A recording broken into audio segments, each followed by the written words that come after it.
si Papa Shider. Naglalakad na lang. Inakaw yung scooter ko. Ito na lang ang natira. They don't get lucky. Nako, mga magnanakaw kayo. Lahat na lang kinukuha nyo. Grabe, dati wala namang ganito dito. Ngayon, marami lang magnanakaw. Tingnan nyo, ito na lang tinira sa bike ko.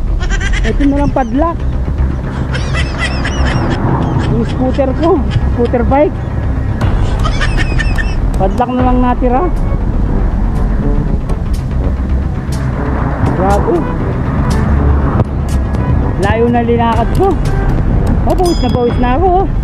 Oh. Oh. Namumuti na yung mata ko sa kakalakad.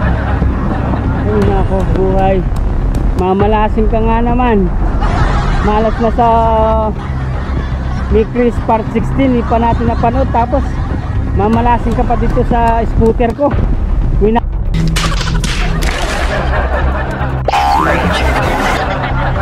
Winakwak. Pinalis yung ano, tatlak. Ay nako, buhay na naman yan. Ay, maglalakad na naman ako sa trabaho. Huwag naman, sobra na yan. Ano yan, malas talaga. Minalas na nga sa Part 60. Tapos mamalasin pa sa ano, dito sa scooter bike ko. Grabe naman kayo. Hindi nyo binigay talaga. Oh, layo pa naman ang linakad ko. Siguro mga 20 minutes na ako naglalakad. Hindi pa ako nakakarating. Ay nako, buhay. Grabe na yan.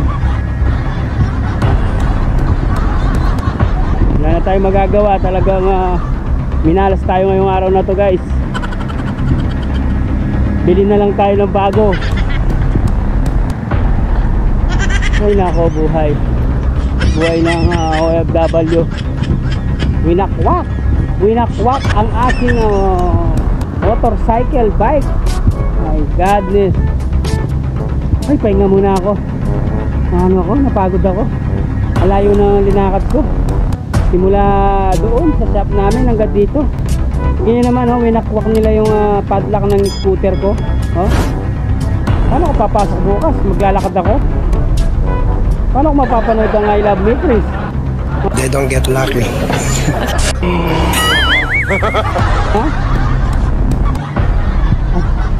Sobrang pagod ko, kailangan magpahinga. Magpahinga nga lang ang konti, guys. Uy, naku, buhay.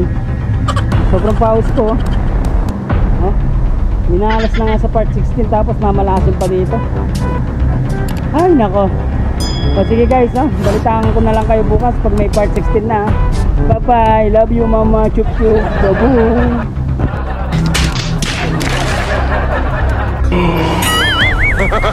They don't get lucky.